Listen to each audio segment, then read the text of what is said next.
Local 12 continues to investigate the problem and solutions behind childhood poverty in Cincinnati. Tonight we begin a two-part look at living on minimum wage. We will explore the call by some to raise the wage as a way of helping families. But first, this look at living on the minimum. I've been a single mother for 15 years. I struggle every single day. I don't think it's just because people sit at home and do nothing.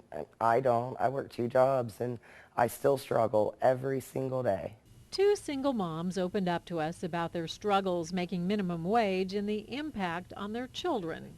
Just this last week, I took $40 out of my water bill that was in disconnect status to buy groceries for the weekend. It was actually 1968 when minimum wage peaked in value based on inflation. In Ohio, the minimum of $8.10 is higher than the national average of $7.25.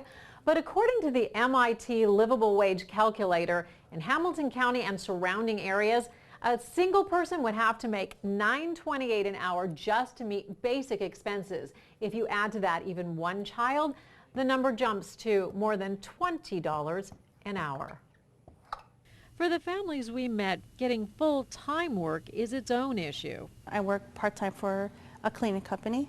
Yeah, my 2 jobs, I barely make $200 a week because I can't get a lot of hours at the retail store because then they're going to have to pay insurance.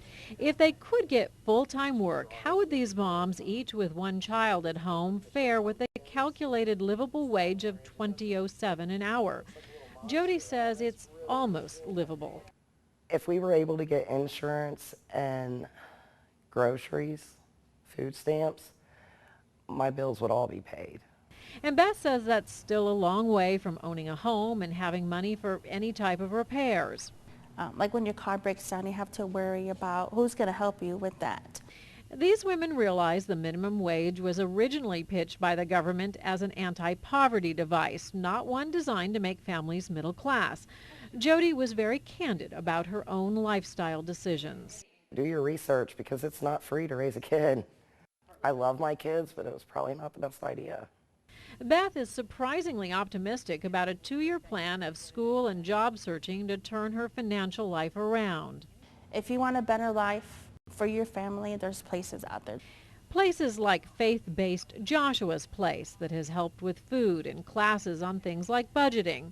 But while the moms work on that better life, they admit it's tough to know what to say to their children. You know, you got to be happy what you have in life. I can't afford it. I'm sorry I couldn't afford it. Lots of I'm sorries.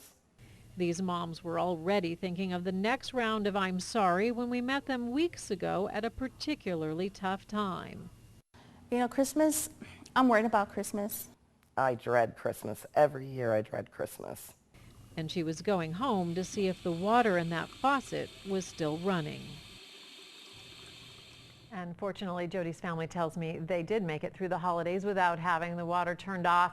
Both moms say they've had to have help from extended family and others to get by. Beth says the Salvation Army and a friend helped with Christmas gifts.